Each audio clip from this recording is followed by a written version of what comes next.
Hello po mga kababayan, kamusta po kayong lahat? And once again, welcome sa another episode ng Simply Talkies Vlog.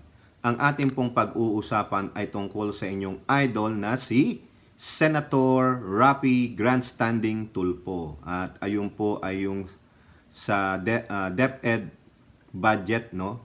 Na kung saan kanila pong binalangkas yung budget ng Department of Education headed by none other than VP Sara Duterte. At doon nga po may nakakatuwang usapin po kasi doon parang ito namang si Senator Rapi Grandstanding Tulfo hindi niya po alam yung mga sinabi niya na may nag-e-exist ng mga policies, guidelines o naaayon sa batas. Kumbaga kasi siyempre concerned din siya, no? Sa kanyang mga constituents, ano yon? Yung mga nagrereklamo po sa RTIA. So, ang ginawa ni Senator Rapi Grandstanding Tulfo, o tawagin na lang nating RGST, o Grandstanding. Rapi Grandstanding Tulfo, RGST. No?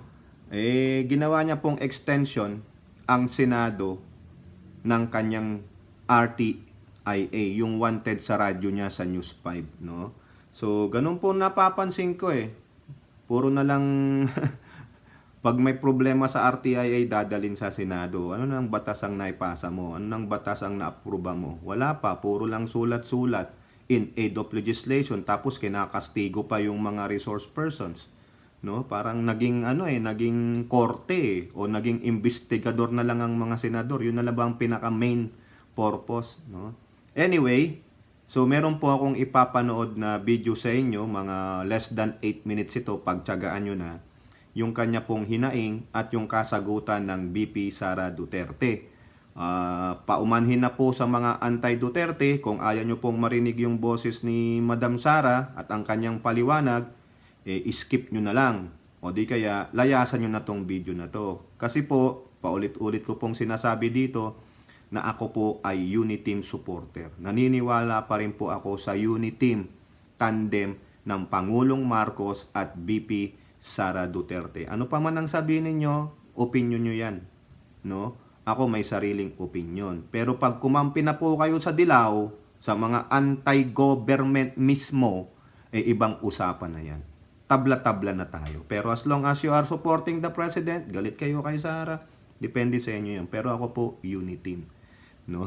At magpapasalamat na rin po ako muna sa ating mga members, sa mga subscribers, no, followers, sa mga nagko-comment whether bad or good, bahala kayo sa buhay ninyo, no, sa mga nagla-like and share ng videos, at ganun din po sa ating kaibigan na nagpa-shout out sa isang magaling na vlogger, no, walang iba kundi si Badong Aratilis. No, nakasubaybay po ako diyan. Na-shout out po yung ating YouTube channel na Simply Talkies Vlog. Maraming salamat po, Kabadong, no? Hindi lang po ako mahilig mag-comment, talagang pinakikinggan ko at ina-analyze ko yung mga sinasabi niya sa kanyang mga live, at ganun din po follower ako sa Twitter niyan, no? Mahusay naman po talaga. Sana one day, no? One of these days, kung makauwing Pinas, makapag kape at hotdog sa Dolomite kay Kabadong. Shout out po sa inyo, no? At eto na po, papanoorin natin itong video na muna ito bago tayo magbigay ng ating opinion at reaction. Okay, bear with me with this mga kaibigan, kasi medyo mahaba no? Mga less than 8 minutes. Okay? However, I have some few questions and suggestions na kailangan ko pong erase, kasi if I don't do that, I'll be remiss of my duty as a senator na nilapitan ng mga magulang na mag-aaral sa public elementary and high school para ilabas yung kanilang mga hinaing, na karamihan sa mga magulang na ito ay mga mahihirap, at karamihan sa kanilang mga hinaing ay pare-pareho lang ang sinasabi. Malaki po ang budget ng DepEd pagdating sa MOOE, 48 billion pesos a year, and yet every single day nakakatanggap po ako ng reklamo mula sa mga magulang na mga mahirap natin mag-aaral para sa kontribusyon, at ang eskwelahan ay nagsasabi through the PTA, Parents Teacher Association, in the guise of voluntary contribution when in fact it is a required contribution, mandatory contribution para sa chalks, floor wax, pintura, varnish, TV repairs, electric fan, test tube, and laboratory materials. Kasama dyan yung printer. At alam ko po, yan ay napapaloob sa supplies and equipment na meron pong bilyones na budget from DepEd. Isa pa po, or ilan pa po sa mga sinisingil na mga public schools sa mga mag-aaral, ng mga magulang, ay utility bills. Yung bayad para sa kuryente ay hiningi ng contribution na para magbayad ay yung mga mag-aaral. Yung bayad para sa janitor, yung bayad po para sa mga security guard, yung bayad po para sa repair ng CR, and pati po doon sa field trip na sana po ay libre. Now, ang tanong, can somebody run me through, paano po ba nadi-distribute, nadi-disburse yung billions and billions of pesos para sa mga nabanggit ko, at bakit po hindi nakakarating sa mga eskwelahan?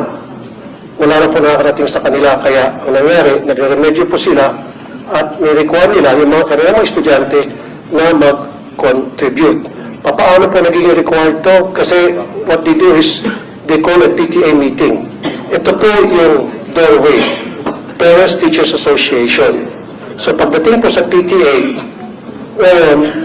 ang first agenda palagi is kailangan natin magbigay ng contribution para sa chalk, floor wax, etc. Kailangan natin magawa agad ito. So ang nangyari, yung mga magulang na estudyante na walang-wala, napipilitan, peer pressure ang tawag po niyan, sapagkat ilan din sa mga magulang na mag-aaral na can afford, tumataas ng kamay. Yung mga hindi po nakubolante, hindi tumataas ng kamay, at binabagsak. Yung mahilig mag-contribute, mataas ang grado, at honor students pa. Kaya ilan sa mga magulang ito, napipilitan dumiskarte para lamang makapagbigay ng tinatawag na Una-una po yung merong existing policy ang Department of Education as regards to the no collection policy because tama po ang nabanggit ni Senator Tulfo that we have the MOOE, school MOOE, at kabilang na dito yung ano ang mga needs ng mga teachers including repairs and payment for electricity.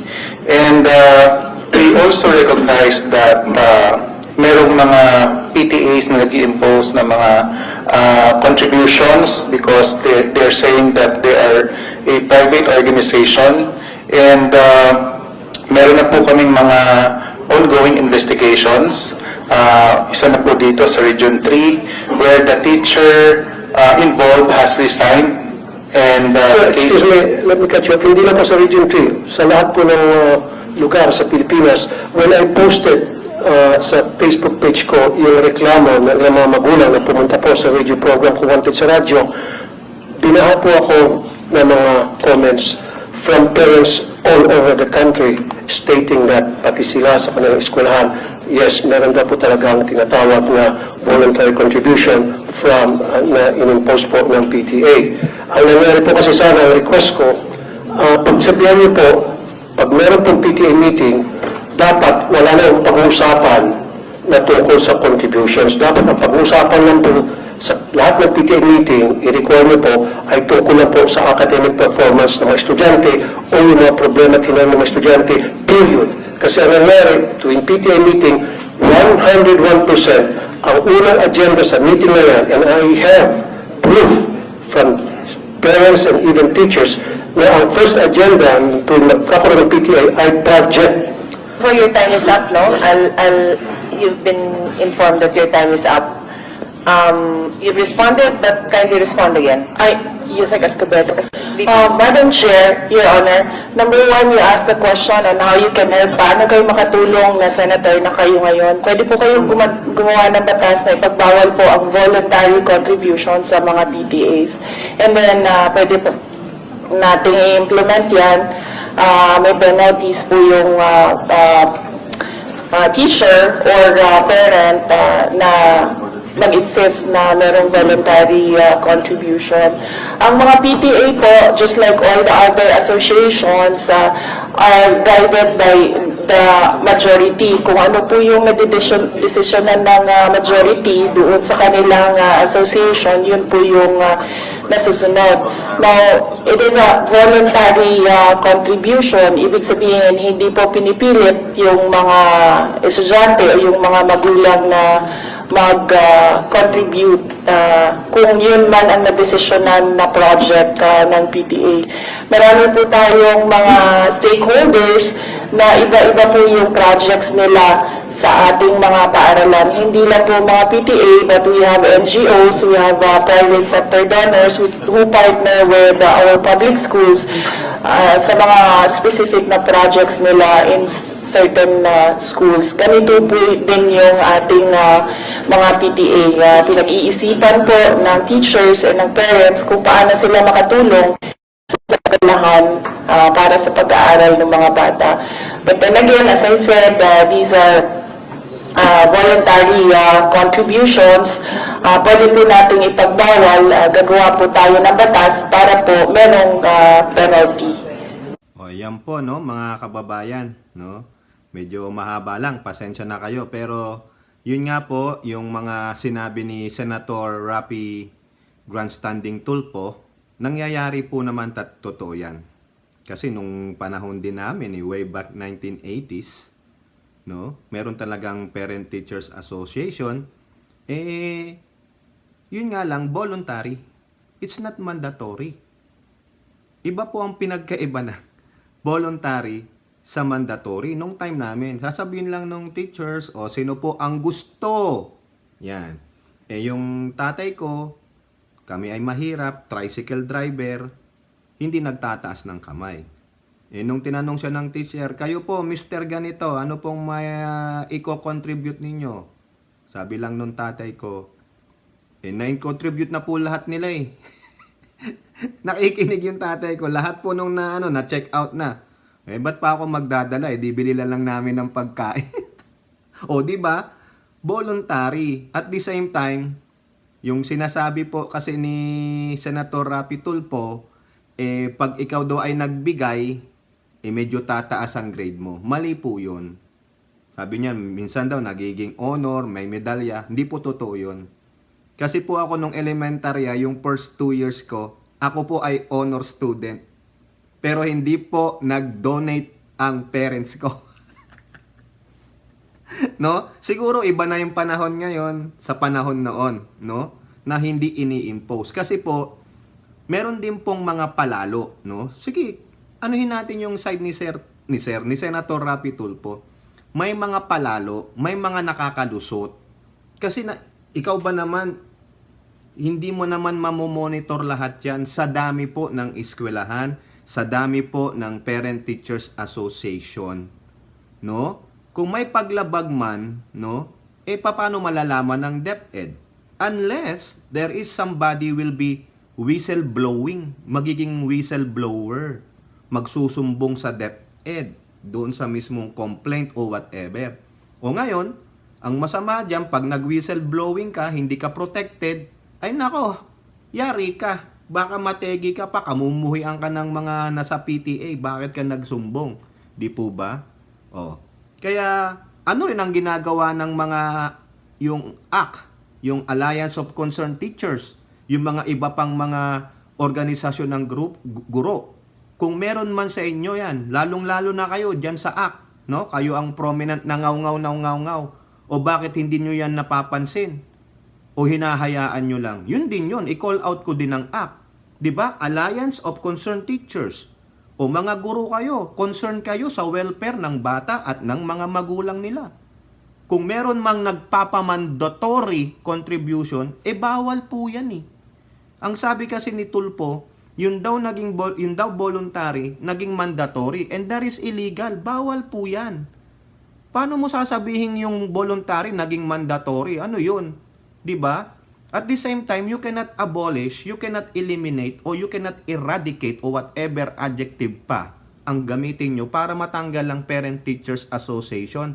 Kasi may legal basis po yan. Ni-research ko po yan, oh. Ayan, oh, sa teachersph.com, legal basis of Parent Teachers Association. Nasasaad po yan sa ating Constitution, the 1987 Philippine Constitution, Article 8. Role and Rights of People's Organization. O yung mga nasa batas po, kaya nyo na pong ipaliwanag yan. Hindi po tayo lawyer. Pero nire-research pa natin. Di po ba?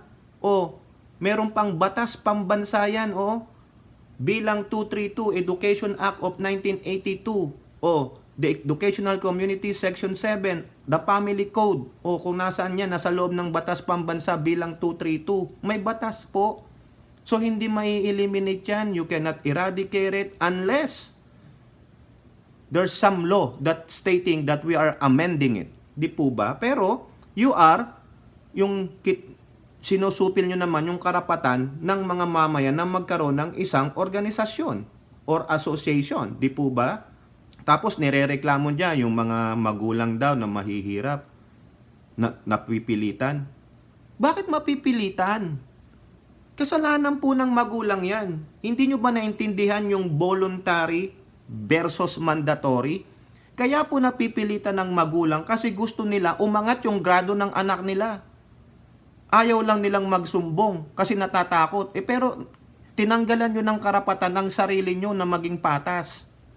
Hinayaan nyo yung kung ano man yung PTA organization na yan, kung saan man yan. No? Mag-voice out kayo, karapatan nyo po yan. Kaya nga sinabing voluntary. No one should force you to do it. Pag mandatory, and then that's it. Kinakailangan, there's a need. You are forced to do it. Mandatory nga eh. Pero pag sinabing voluntary, read my lips, voluntary.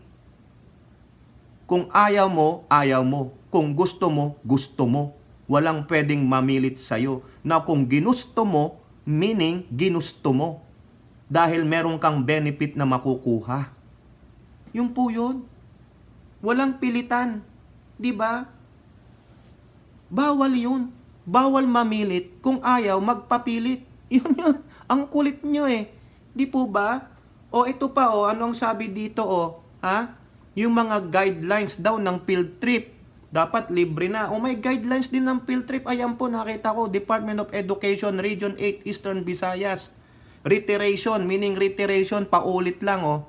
Inuulit lang nila. Reiteration of existing policies and related guidelines on the conduct of educational field trips and other similar activities. No? Ito pa po. Itong maganda. Sabihin kay Senator RGST. Ha? Siguro napapalibutan ka ng mga legal minds. Kinakailangan mo yan kasi hindi ka naman abogado. Kailangan mo ng legal experts. At alam ko magagaling ang mga abogadong nakapalibot sa'yo. Dito po sa Department of Education, ni-research ko lang DepEd issues updated guidelines on Parent Teachers Association. Nung kinlik ko po yung isang link dito, eto po 81 pages, no?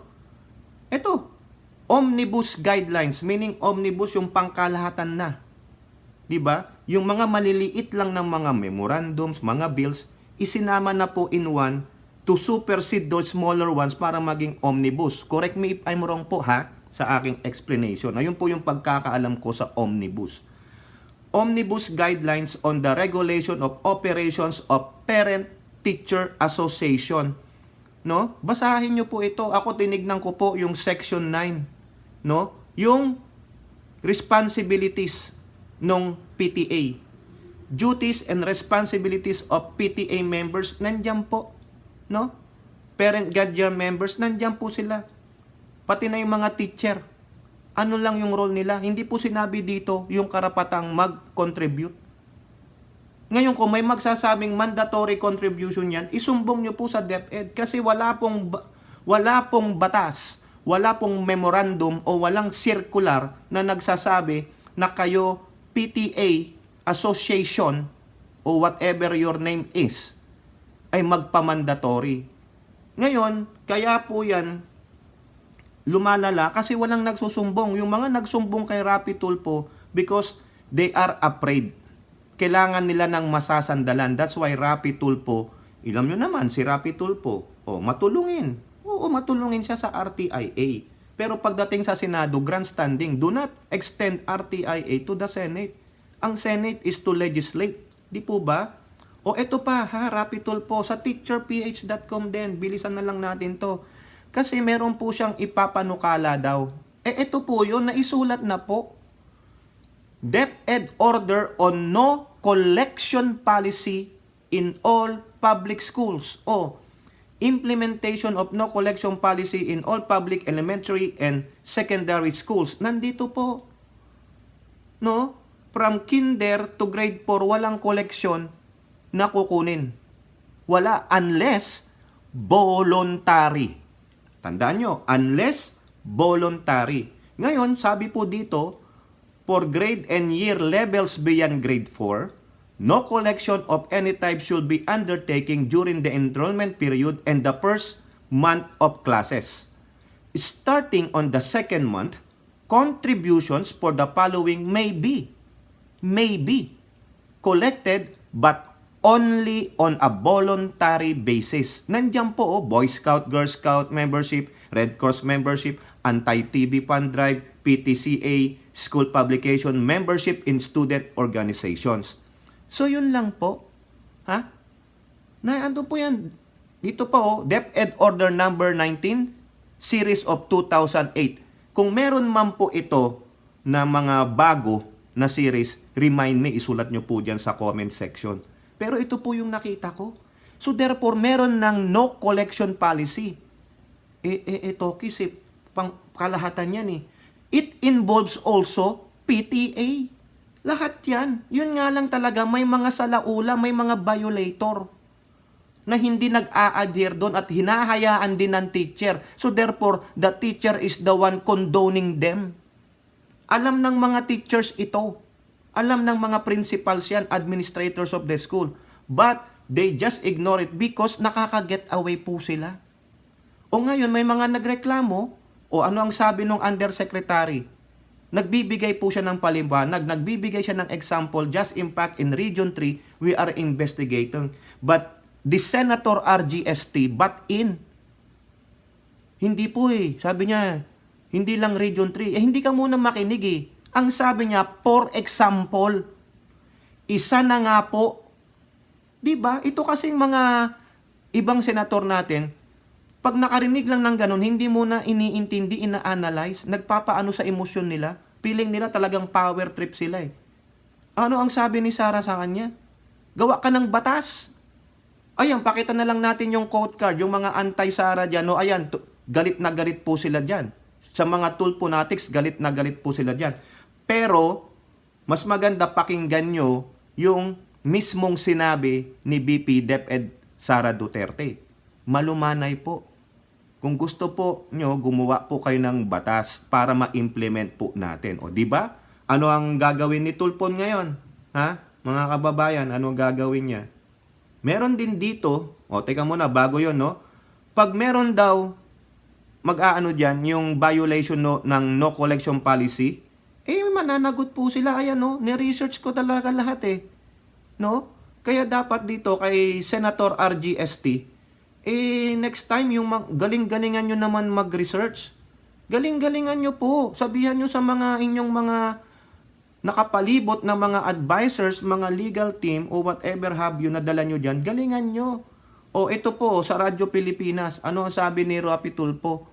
Maghahain daw siya ng panukala para maisabatas ang no collection policy.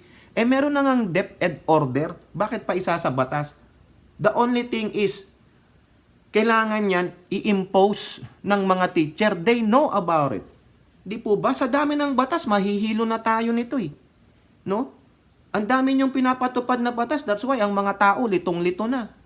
Paano pa i-implement yan? Di po ba? Nandito na paulit lang naman yan Sa ilalim ng panukala, hindi maaring mangolekta ng bayad mula sa mga mag-aaral na nag-enroll sa preschool hanggang grade 4. O di ba? Sinabi ko sa inyo kanina yun, nung na-research ko. Nandun na rin po yun sa DepEd Order Series of 2008. DepEd Order number 19 o 9, series of 2008, nandun na eh. Pagdating ng grade 5, beyond grade 4 na, grade 5 and grade 6 and high school, doon na sila pwedeng magbayad, pero voluntary.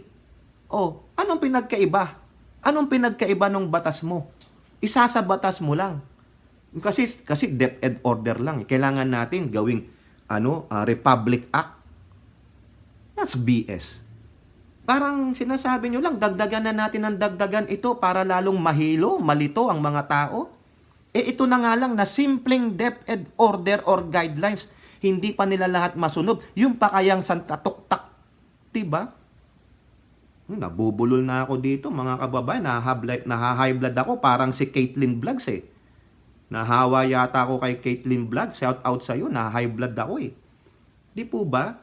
There is a simple problem. Iniimbestigahan naman ng DepEd. Kaso nag-butt in ka eh. Sinira mo yung momentum eh. Nung nagpapaliwanag, ayun pong di maganda sa kanila eh.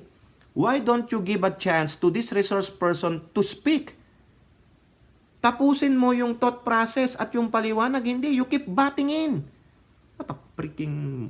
Ay, ewan ko. No? At the same time, ang gusto niya pa, tuwing daw may PTA, wag na daw yung contribution. Yes, maganda naman yan. Pero, hindi may iwasan na may mag-volunteer. Kayo namang mga parents, kung sinabing volunteer, volunteer. Hayaan nyo yung anak ninyo ang magsumikat mag-aral, hindi dahil ang kinuha niya ang grado niya dahil nagbigay kayo ng ganito. Ngayon kung may problema sa ganon, magreklamo kayo. I-call out nyo yung teacher. Di po ba? Patunayan ng teacher na bagsak ang anak nyo, na mababa ang grado nyo.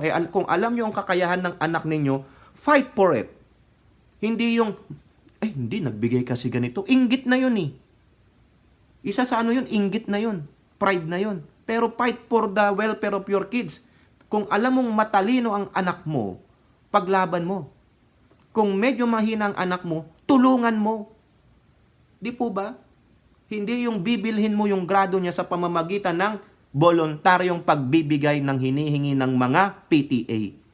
Kami noon hindi naman sa pagmamayabang. Di ba, naka-honor nga ako, grade 1 and 2. Section 1 all the way. Science high school pa ako. Hindi naman sa pagmamayabang. Pero walang ginawang kontribusyon ang tatay ko. Yung tatay ko pong umaaten sa mga PTA. Wala.